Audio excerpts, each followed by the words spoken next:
היום נראה לכם איך מתגלים שוקולד. דבר ראשון, לוקחים קצף וגילוח. איפה יש? הנה. ושמים קצת על היד.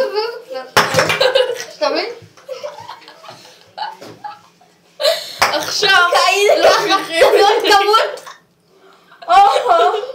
או ככה? זהו, ככה? ואז שותפים ידיים ולוקחים מנקה אוזניים, אוקיי? אוקיי. לוקחים כמה ביחד כדי שזה יהיה מברשת ככה. עבה. מנקים.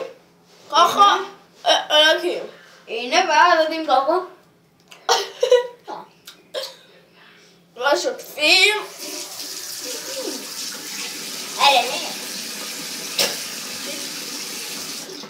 איזה עוזר זה, נכון? זה מתגלח בשנייה ככה. וזה לא ממש עוזר. טוב, ואם זה לא עובד לכם כמו לי, אז פשוט עושים ככה. וככה. לי זה עובד ממש טוב. רואים? מעולה זה עובד.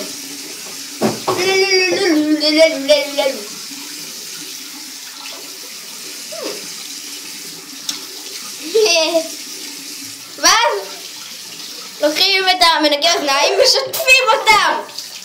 זה חם! זה נופל לך! זה נפל לביוב כמעט! זה נופל סתימה! ואז לוקחים... זה חם! למה אתה כל הזמן שם את זה על רותח? נכון, אז מחכים שהמים יתקררו. אאוץ'. הנה ואז לוקחים... ככה יותר טוב. רק יצא לפעם הבאה, אל תבלעו קצף בגילוח. דוחש. טוב, הנה הבאתי את המגבת שלנו. חכה, את המגבת שלנו. אאו!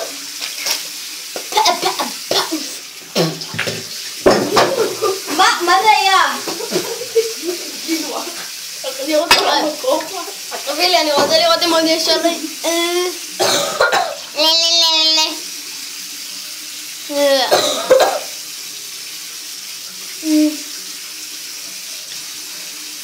טוב, כך. אני מול מראה? יופי, אני בסדר. לסגור את המים. עכשיו, מה, עכשיו צריך מגבון. סכין גילוח. לוקחים את המגבון.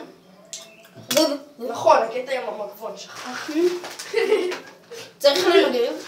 לא, ועכשיו נעבור לפינה. ועכשיו אנחנו בסטאר וורס ואנחנו צוללים מתחת לים עם ג'אר ג'אר. עכשיו! לפינה. מה מניחים בשירותים? ועכשיו, מה מורידים בשירותים? ומה לא? תצלם אותי! תביא את זה, לא יודע מה. לצלם. הנה, למשל את זה לא מורידים בשירותים, זה יכול לעשות סתימה. ואת זה כן! בואו נוריד